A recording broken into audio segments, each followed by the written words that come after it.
If there's one thing I've always loved, it's cooking myself a good meal. And I mean a really good meal. But I gotta say, lately I've been so busy, I think I'm just running out of ideas. I always go to the store and I'm so overwhelmed. I mean, do I want a zucchini or a cucumber? Do I want this? Do I want that? Not to mention, I don't know how fresh these ingredients are, and I'd like to know that I'm eating quality food. HelloFresh gets me right out of that cooking rut. It takes the guesswork out of meal planning, and there's over 40 recipes to choose from every single week. Not to mention, the produce is farm to door for peak ripeness for a bunch of different chef crafted recipes. So come on, what are you waiting for? Go to hellofresh.com/50shadow and use code 50shadow for 50% off plus free shipping. That's hellofresh.com/50shadow. Use code 50shadow for 50% off plus free shipping to receive America's #1 meal kit. Hey guys, time to get in on the action for the biggest moments in basketball with Prize Picks, America's #1 fantasy sports app. Just select 2 or more players, pick more or less on their projections, place your entry, and win up to 100 times your money. Right now, Prize Picks will match your first deposit of up to $100. Just download the Prize Picks app and use the code GET100. That's code GET100 on Prize Picks for a first deposit match of up to $100. Prize Picks. Pick more. Pick less. It's that easy.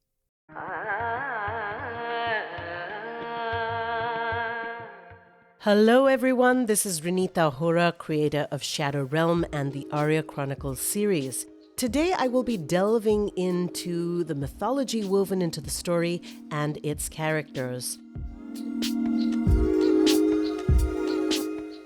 So, what is the Ramayana and what is its importance? The Ramayana is one of the ancient epics of India, 24,000 verses in 7 cantos.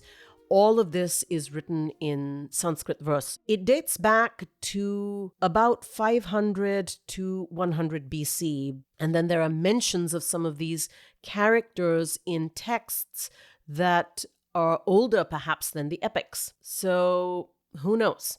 The Ramayana has many different versions. Not that the story changes entirely, but the flavor is different. Much as you might find differences in food or culture or dances, cuisine takes on the flavor of the local area. Similarly with this story. Once the Ramayana and certainly the other stories of Indian literature were documented from oral to written form, there were many versions found in household manuscripts in households across South Asia. Sage Valmiki's version was the most commonly known, the most popular across the span of South Asia.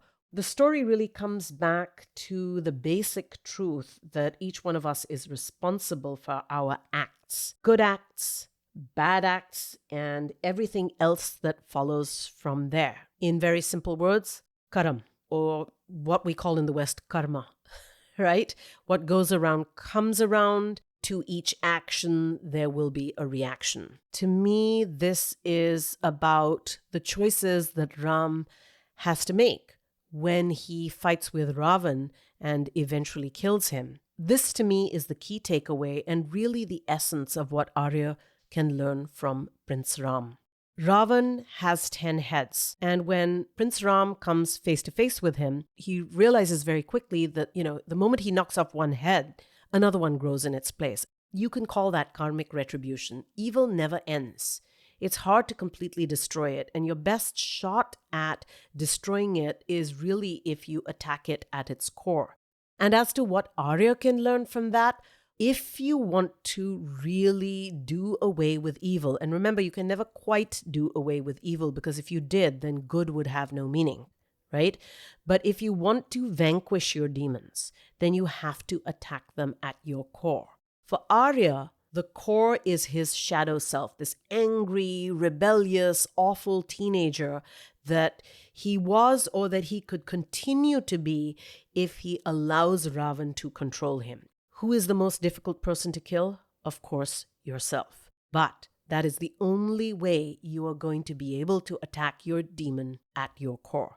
And this is what Arya has to learn from Ram. In many ways, as the creator, the writer of this story, my journey mirrors that of Arya. The idea of vanquishing my demons at the core is a very important one to me, and certainly I have many demons.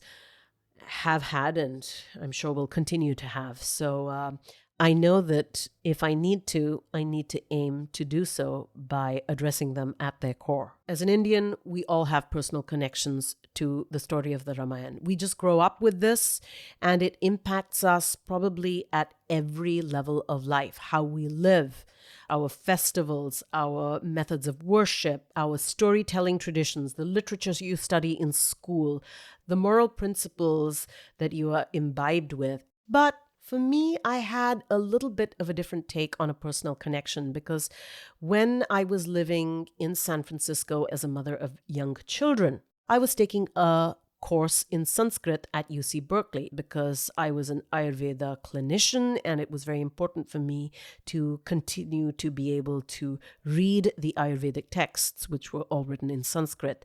Sanskrit is the kind of language where if you do not use it, you will lose it. It was taught by Professor Sally Goldman. What I found in one of her classes, however, was that we were studying the Ramayana, and specifically the Sundarkand chapter. Prince Ram meets with the Vanars, and the Vanars prepare to come face to face with Ravan and his demon army. And I fell in love with the idea of the Vanars. The descriptions were particularly fascinating because everything was interpreted from Sanskrit. There is no translation. The words that are actually used to translate from Sanskrit to English are limited. Any particular scene could be described in so many different ways. Suffice it to say, I just fell in love with this chapter. And I would come home from UC Berkeley, and in the evenings, I would sit with my kids and relate to them the stories of the Sundarkand. And my son, in particular, he was 3 years old at the time, really fell in love. He was enraptured by these stories. And I saw very quickly that he really couldn't distinguish between Hanuman and Spider-Man or Batman. To him, they were all superheroes, and he saw them all in the same light. And that really got me thinking. And I think that's really what birthed the idea of what eventually became Shadow Realm. Thanks so much for listening, and I hope you enjoyed learning all about the mythology that inspired Shadow Realm.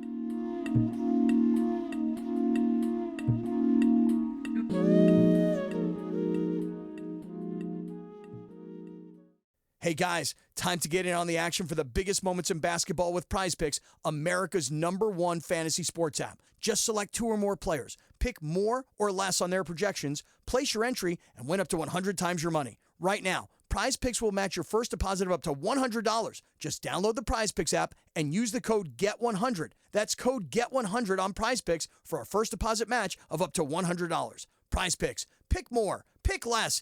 It's that easy.